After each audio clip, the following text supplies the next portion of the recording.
spent a lot of time in the field without creepy things happening, so don't think a Marine's life is filled with creepiness. Just recently I was out there for a few weeks and nothing remotely spooky even happened. Anyway, we last left off in the middle of February with update number 4. It's April now. Spring. The desert is slowly transitioning from a cold, windy purgatory to a scorching sandbox. Luckily for us, we hit the jackpot of deployment and headed off to Australia to do some training for 6 months instead of baking in the desert. Now, I know what you're thinking. Australia sounds great. I thought that too until we landed in a place called Darwin and stepped off the plane. Instantly, I felt like we were inside of a sauna. It was extremely humid and we were sweating through our thick uniforms within the first steps onto the tarmac. It was hell. Flies and mosquitoes everywhere. They would crawl into your mouth and up your nose if you let them. It seemed like they weren't the only ones with a death wish in this tropical prison. For the first month, we did our little dog and pony show to impress the Australian Army. We worked out twice a day and told them all how cool we were. The food they fed us was always some kind of stew made from yesterday's leftovers.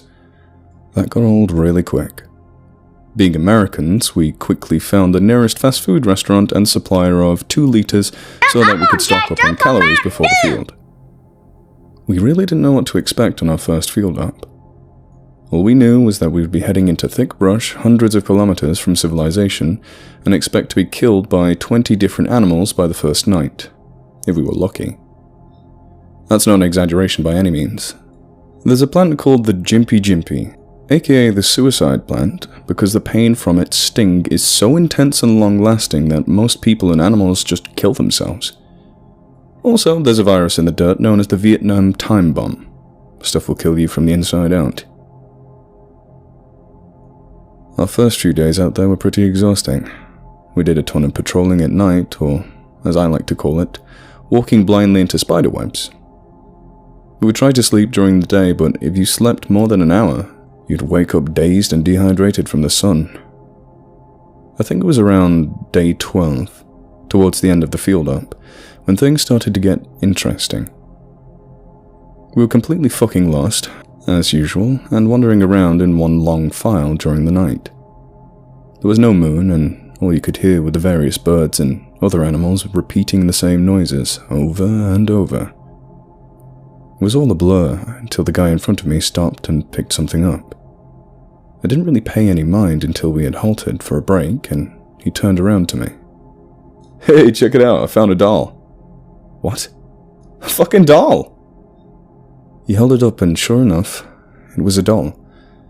The body was completely carved out of wood and it had some fake red hair glued on.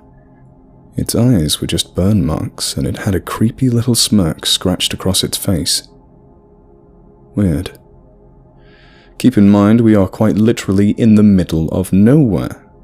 Most of these lands were still completely unexplored. As I'm sipping water and trying to rack my brain for answers as to why the fuck there's a random doll in the middle of nowhere, we start moving again. I completely forget about the creepy doll for the next hours, while we mindlessly walked around to try and find our objective. It was all a blur as I fell asleep a few times whilst walking, so I don't remember much. Eventually, we found our way and arrived at the objective, a small clearing in the middle of nowhere. It was the early morning now, and we were supposed to sit there all day and wait for more orders. We were all pretty damn tired at this point, so I sat down and stared off into the distance and drifted off to sleep. Suddenly, I hear a few grunts to my left, and sure enough, the machine gunners are playing with the doll they found. They're a simple-minded breed and easy to maintain, but they always find a way to screw everyone else over. I remember the distinct thought of, yeah, that's probably not a good idea. I fell back asleep and spent the day napping and planning for our next objective. Finally, the sun set and we headed off into the distance to our next objective. I remember being kind of excited that we only had one more thing to do and we would be back to base. We only had one more thing to do and we would be back to base. As the night went on, a long file of Marines began to get more and more spread out. The brush became thicker. Absolutely zero ambient light. I was struggling to keep up with the guy ahead of me. People kept getting lost and we were constantly stopping to find them. We were just trying to get out of the jungle by this point. I was already creeped out by the extreme darkness, but when our compass, radios, and GPS equipment started going crazy, I began to lose some composure. No matter how much we spun our compasses or reset our GPSs, it would always slowly turn us back to the way we came. Our radios turned on, but all we could hear was just some kind of white noise. Nothing. I knew right away it had something to do with that doll. Maybe it was some weird voodoo aboriginal witchcraft doll. Who knows? Bad vibes. I told the guy who picked her up to gently set her down somewhere nice and keep walking. Nothing. Everything still went haywire. Our leaders decided to take a break to see if they could figure out how to navigate using the stars. Being in the southern hemisphere, the constellations and such are a lot different. Whilst I'm doing my best to keep cool and a level head, I heard the guy in front of me start frantically screaming. Pure fucking terror. A few of the guys walk up to him and calm him down, and he spits out a stream of expletives followed by doll. Shit.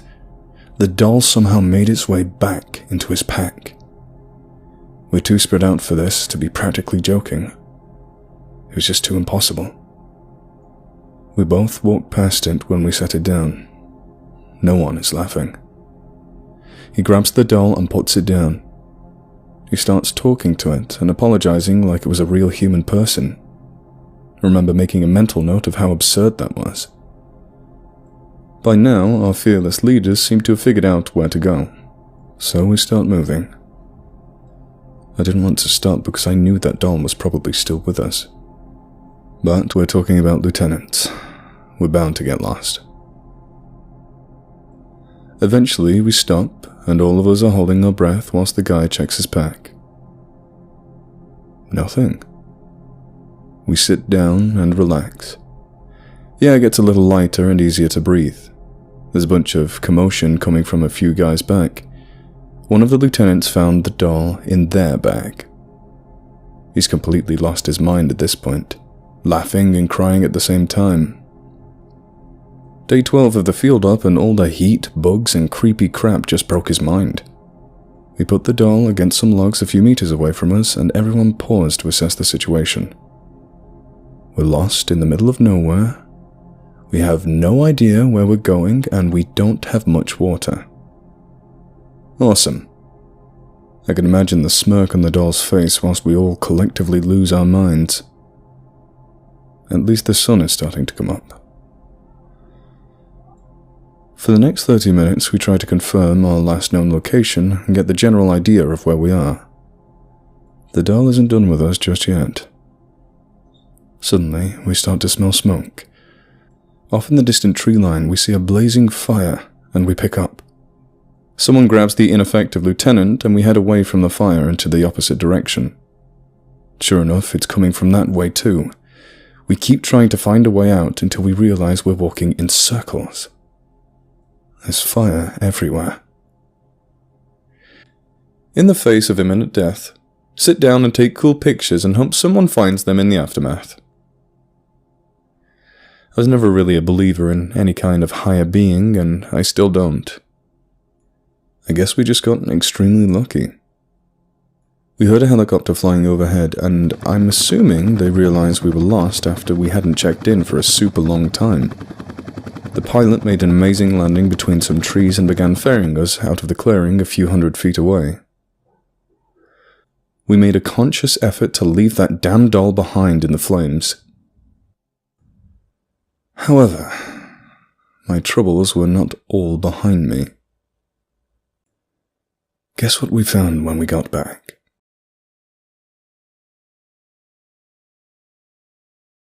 Matthew Hull 0700. So, obviously I'm not 0359 and hopefully soon after I posted this he'll verify. But after reading his last update, Weird Shit I've Seen as Marine Part 6, I felt called to explain everything that happened with the doll and why it pissed me off people weren't taking the story as seriously as the others. Because this damn doll, made our lives hell for over a month. I don't have the great writing skill set of my friend, but I give this my best shot. First, a little background on me. I've been with 035 None since we both hit the fleet, and I'm one of the highly intelligent, rock-eating, simple-to-maintain machine gunners. Now, I'm not the one who found the doll, but someone in my team did. Now, myself and a small group of us made a pact that once we were back in the States, we'd let this die and not bring up names or pictures. I'm gonna break a few of those promises now. The man that found the doll, we'll call him Ronnie because I'm not dumb enough to use real names, he picks up this doll near the end of our break off patrol, in the middle of the bush. As aforementioned, we are super highly intelligent, and even a cool rock can keep us detached for hours, so this doll was definitely an upgrade. He passed her around the squad, and we each take turns looking at the black eyes and the weird-looking grin on its face. Somebody said it was like a flower in the middle of the bush, so somehow the name Daisy got thrown around. It was blatantly obvious that this thing was creepy, and that only meant one thing to the machine gunners. Fucking with one of the scared mortarmen. We'll call him Taxi, which is one of the favorite pastimes of the platoons. He was literally freaking out by the simplest things. I once saw him jump up and down and run 10 feet away because he saw a moth. So needless to say, he was struggling in Darwin as it was. After we got our fill of making him miserable, we all fell asleep until it was time to finish the patrol later that afternoon. Now, I'm not going to bore you with the same details of the hike and how miserable we all were when we were wandering around for hours, because everyone knows you can't spell lost without LT. One thing I will say that 035 None left out was the fog. Came out of nowhere. It made it hard to see, and to breathe. It was almost as if that Stephen King's book, The Mist, had come to life. The creepiest part is that almost immediately after this, the lieutenant found Daisy in his pack, and I rushed to grab it. If you want to get rid of it right, you have to do it yourself. When the fire broke out, I wasn't going to take any more chances. I saw the flames creeping up and set the doll on a log that had already caught fire. This doll needed to die. When we stepped on the C-53, we all felt a slight breath of relief. We were done with the field and had a couple of weeks back in the rear before we went back out. Also, we had a bunch of Great Northern and VB waiting for us in our rooms. No one was making it through the night without being plastered. And to commemorate the weird experience, we of course watched the movie Annabelle before going to our rooms and passing out. To give a rundown of how our rooms were set up, we had a building with about 7 rooms in it, and each of us somehow managed to get our own rooms. We had my machine gun squad of 5 guys, Ronnie included, Taxi, and 035 None. We were an odd bunch, but we made it work. Best of all, our building was at least 2 kilometers away from the rest of our company. We were literally alone. And afraid. The next morning, we all woke up to the sound of Taxi screaming his head off. One by one, we went into his room, and we all froze up. Sitting on his nightstand, next to his bed, was Daisy. Except she wasn't burned at all. In fact, she had a little yellow dress on, and her mouth wasn't in a grin anymore. It was a frown, almost as if she was scolding us. Taxi kept asking us about the doll in his room, and none of us admitted to it. The rational part of me wanted to believe that one of the guys in my squad was a sick and sadistic fuck and messing with him on a whole new level. But no one fessed up. We didn't have time to think about it too much, though, before we got dressed and went into formation. On the way out, Ronnie took the doll and threw it on the ground and stomped on it. One of the arms broke off and he kicked it into a storm drain and left the doll in the road. After formation, we walked back to our rooms and grabbed our gear. We were going to work on clearing houses, and we assumed that we were going to be using some of the barrack buildings, but we had to meet up in an hour with the rifle platoons. While we were walking back, we noticed that Daisy wasn't there. We all started validating it somehow. Things like, I bet one of the Aussies came by and picked it up. Or a bird or an officer came by and took it out of the road. We are on the road that leads to the gym. And as we walked back to our rooms, our nightmares came to fruition. I heard Ronnie yell for me. I walked in assuming that he had a question on the gear to grab, but no. Daisy was sitting on his bed. And not only had a pissed off look on her face, both arms and a red dress, she was pointing right out the sliding glass door. I composed myself just long enough to see what she was pointing at. It looked like a town on the other side of the knee-high wooden fence. We were told by the Aussies that it was just an old barracks that weren't being used anymore, at least when we got to the base a couple months prior. We left Daisy where she was, and we ran back up to meet with our rifle brethren. Then we began to walk, right for the old town behind our barracks room. Emotions raged through all of us, a mixture of anger and fear. Why had this doll started tormenting us, and why will it not, die? As we got closer to the town, I started observing it more and more. It looked like it had been deserted, not moved out of. Cars were broken down in the streets, and the trees' limbs were blocking roads and sidewalks. What was even weirder were the buildings.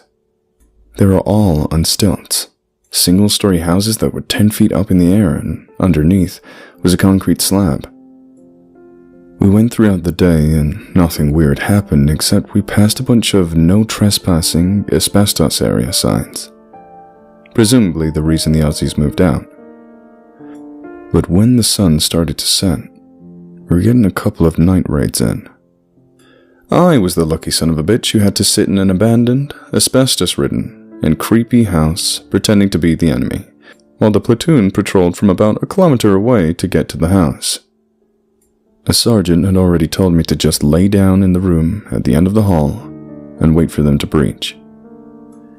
So, to give the general layout of the house, there was one door in and one door out. Walk in the door and look to the left, there's a giant living room. To your 2 o'clock is a small kitchen with an island countertop. Nowhere to hide is what I'm trying to say. Look to your immediate right and there's a long hallway. There are 2 doors on the left, one being a bedroom and the other being a bathroom. 2 doors on the right, one being a bedroom and one being a coat closet. And at the end of the hall is a door with a full-size mirror on the wall perfectly positioned to scare the piss out of anyone. Especially at night when you're looking for people and you have your rifle flashlight on and it's like someone with the same rifle as you is about to shoot you at the end of the hall. Naturally, I chose the room at the end of the hall for this factor. So I set myself up inside the closet at the end of the hall, leaving just enough room to see anybody coming into the room but not enough to be obvious that I'm hiding. Gotta think like the enemy, you know? Tough, realistic training. I wait about 10 to 15 minutes, and I must have dozed off because the next thing I know is hearing the door bust open to the house. A rush of people yelling, "US Marines!" and "Left, right, clear!" They eventually make it to my room and kick in the door. 3 flow in, and looked confused. Instead of the normal "room clear" or press from them shooting me through the opening I let my rifle stick out of. Gotta make it a little easier. My goal was just to make them find me, not hide indefinitely or be super obvious. I hear, "What the fuck?" and see one of them drop their rifles. I jump out the closet and kill them, but then I see what their lights were shining on. I threw up. Sitting against the wall was Daisy, finger pointing right at the closet. That wasn't the worst part, though. Above the doll were the words, "He's in there," written in blood. I fell down and slumped against the wall. A Marine immediate gets on one knee next to me and screams, "Kermit up!" I looked down and noticed my desert blouse was soaked in blood. The bitch of a doll used my blood without me knowing. Sorry if this post is short and not as detailed, but